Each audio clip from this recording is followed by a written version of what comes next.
ಪಂಚಾಯಿತಿಯ ಹನುಮಂತ ಸರ್ ಅವರು ಅಧ್ಯಕ್ಷ ಸ್ಥಾನವನ್ನು ವಹಿಸಬೇಕಾಗಿ ತಮ್ಮೆಲ್ಲರ ಪರವಾಗಿ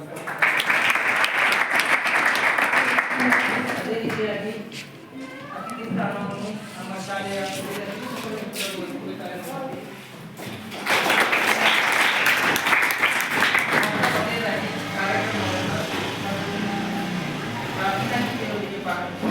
ಈ ಪ್ರಾರ್ಥನಾ ಗೀತೆಯ 9ನೇ ತರಗತಿಯ ಫಾತಿಮಾ ವಿದ್ಯಾರ್ಥಿ ಹಾಡಲು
ಧನ್ಯವಾದಗಳು. ಈಗ ಮುಂದಿನ ಘಟ್ಟ ಕಾರ್ಯಕ್ರಮ ಉದ್ಘಾಟನೆಯನ್ನು ಸಚಿವೆ ನೀರೆರೆಯುವುದರ ಮೂಲಕ ಅತಿಥಿಗಳು ಹಾಗೂ ನಮ್ಮ ಶಾಲೆಯ ಮುಖ್ಯೋಪಾಧ್ಯಾಯರು ನೆರವೇರಿಸಿಕೊಡಬೇಕಾಗಿ ವಿನಂತಿ. ತಾವೆಲ್ಲ ಶಿಕ್ಷಕರು ಅವರಿಗೆ ಸಹಕರಿಸಬೇಕಾಗಿ ವಿನಂತಿ.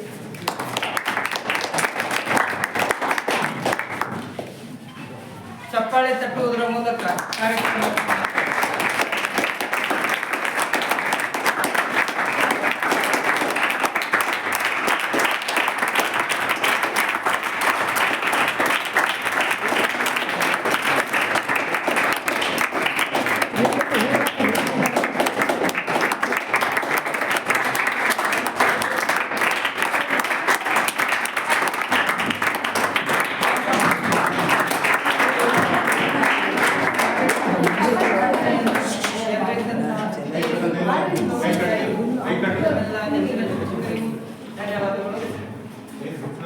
ತಿಳಿದಿರುವ ಹಾಗೆ ಇದು ಸಾಮಾಜಿಕ ಪರಿಶೋಧನಾ ಕಾರ್ಯಕ್ರಮ.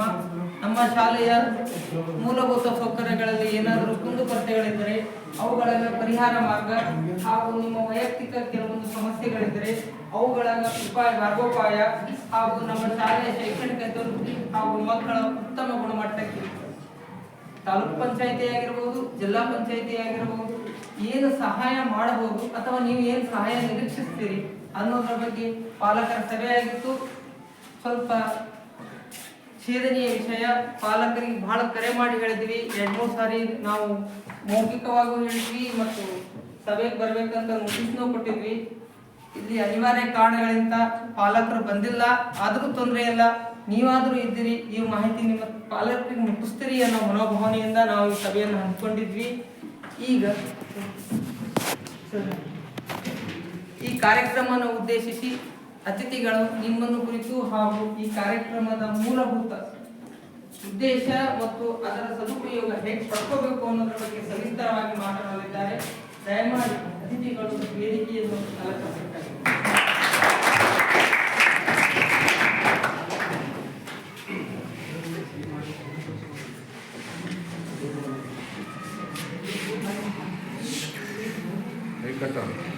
ಎಲ್ಲರಿಗೂ ನಮಸ್ಕಾರಗಳು.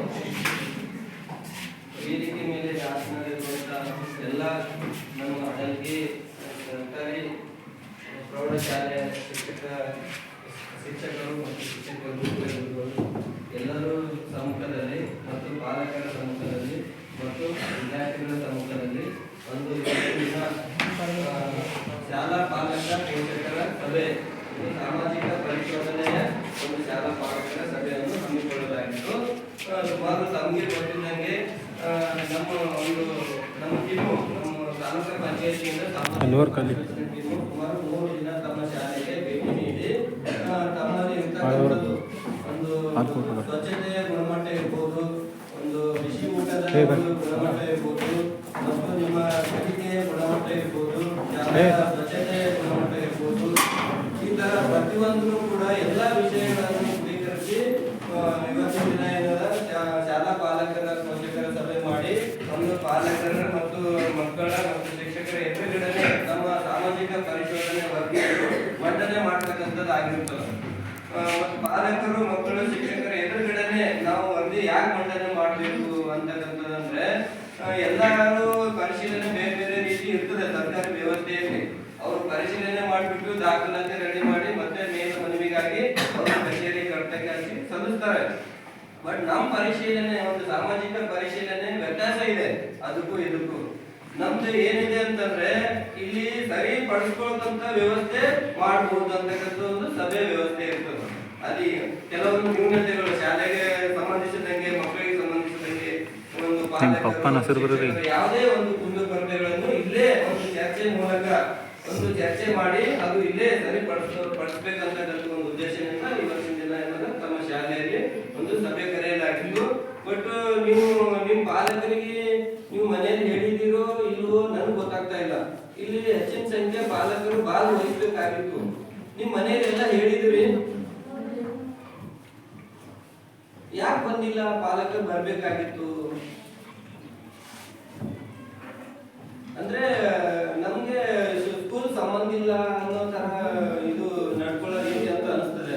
ಇಲ್ಲಿಂದ ಜನರೇಷನ್ ನೋಡ್ತಾ ಇದ್ರೆ ಮಕ್ಕಳಿಗೆ ಮತ್ತು ಶಿಕ್ಷಕರಿಗೆ ಸೀಮಿತ ಇದು ಶಾಲೆ ಅಂತಕ್ಕಂಥದ್ದು ಕಾಣಿಸ್ತಾ ಇದೆ. ಬಟ್ ನೀವೆಲ್ಲ ಒಂದು ನಿಮ್ಮ ಪಾಲಕರಿಗೆ ಒಂದು ಒತ್ತಾಯ ಮೇರೆಗೆ ಒಂದು ಫೋರ್ಸಬಲ್ ಮಾಡಿದ್ರೆ ಬರ್ತಿದ್ರು ಅವರು. ಸುಮಾರು ಒಂದು 50-60 ಬಂದೇ ಬರ್ತಿದ್ರು. ನಾನು ಅನಿಸಿಕೆ ಮೂಲಕ ಹೇಳ್ತಾ ಇದ್ದೀನಿ, ನೀವು ಒತ್ತಾಯ ಮಾಡ್ತಾ ಇಲ್ಲ ನಿಮ್ಮ ಪಾಲಕರಿಗೆ, ನೀವು ಹೇಳ್ತಾ ಇಲ್ಲ. ಅದೇ ನಿಮ್ಗೆ ಪ್ರೈವೇಟ್ ಶಾಲೆಯಲ್ಲಿ ಅಡ್ಮಿಷನ್ ಮಾಡಿದ್ರು ಅಂತಂದ್ರೆ ನೀವು ಬಿಡ್ತಾ ಇರ್ಲಿಲ್ಲ ಪಾಲಕರಿಗೆ. ಆ ತರ ನೀವು ಕರ್ಕೊಂಡು ಹೋಗ್ತಿದ್ದಾರೆ. 2 ಕೈ ತಟ್ಟಿದ್ರೆ ಚಪ್ಪಾಳೆ ಬರ್ತದ ಅಂತ ಹೇಳ್ತೀವಿ ಎಲ್ಲರೂ. ಆ ರೀತಿಯಾಗಿ ಮತ್ತು ಶಿಕ್ಷಕರು ಮಕ್ಕಳು ನೀವು ಇಬ್ರು ಮನ್ಸು ಮಾಡಿದ್ರೆ ಪಾಲಕರಿಗೂ ಪ್ರತಿಯೊಬ್ಬರು ಬಿಡ್ಲಾರ್ದಂಗೆ ತರಿಸ್ಕೋಬಹುದು. ಅದ್ರಲ್ಲಿ ಒಂದು ಶಕ್ತಿ ಇದೆ. ಅದು ನಾವು ಪ್ರಯತ್ನ ಮಾಡ್ಬೇಕಂತಕ್ಕಂಥದ್ದು ನಂದು ಒಂದು ಅನಿಸಿಕೆ. ಅದು ಪ್ರಯತ್ನ ಮಾಡಿಲ್ಲ ಅಂದ್ರೆ ಹಿಂಗೆ ಮುಂದುವರಿತಾ ಹೋಗ್ತೀವಿ ನಾವು. ಯಾಕೆ ಅವ್ರಿಗೆ ಶಾಲೆಗೆ ತರಬೇಕು ಅಂತಂದ್ರೆ ಶಾಲೆ ಬಗ್ಗೆ ಅವ್ರಿಗೆ ಗೊತ್ತಿರ್ಬೇಕು. ಶಾಲೆ ಬಗ್ಗೆ ಮೂಲಭೂತ ಸೌಕರ್ಯ ಪಡ್ಕೊಳ್ಳೋರು ಅವರೇ. ಈಗ ಗ್ರಾಮ ಪಂಚಾಯತಿ ಚುನಾಯಿತ ಪ್ರತಿನಿಧಿಗಳೆಲ್ಲ ನಿಮ್ ಪಾಲಕ ಪೋಷಕರೇ ಇರ್ತಾರ. ಅವರೆಲ್ಲ ನಿಮ್ ಶಾಲೆಗೆ ಸಂಬಂಧಿಸಿದಂಗೆ ಎಲ್ಲಾ ಸವಲತ್ತುಗಳು ಒದಗಿಸ್ಬೇಕು. ಅವರು ಇಲ್ಲಿರೋದು ಕುಂದು ಕೊರತೆಗಳನ್ನು ಗೊತ್ತಾಗ್ತದೆ ಅವ್ರಿಗೆ ಬಂದಾಗ ಮಾತ್ರ. ಬಂದಿಲ್ಲ ಅಂತಂದ್ರೆ ಗೊತ್ತಾಗಲ್ಲ ಅವರಿಗೆ. ಏನ್ ಜನ ಮನೆಯಲ್ಲಿ ಹೇಳಿದ್ರಿ ಶಾಲೆಯಲ್ಲಿ ಸಭೆಯಲ್ಲಿ ಬರ್ಬೇಕು ಅಂತ ಹೇಳಿ ಕೈ ಹತ್ರ ಮನೆಯಲ್ಲಿ ಹೇಳಿರಿ? ಎಷ್ಟು ಜನ ಹೇಳಿರಿ ನಿಮ್ಮ ಪಾಲಕರಿಗೆ?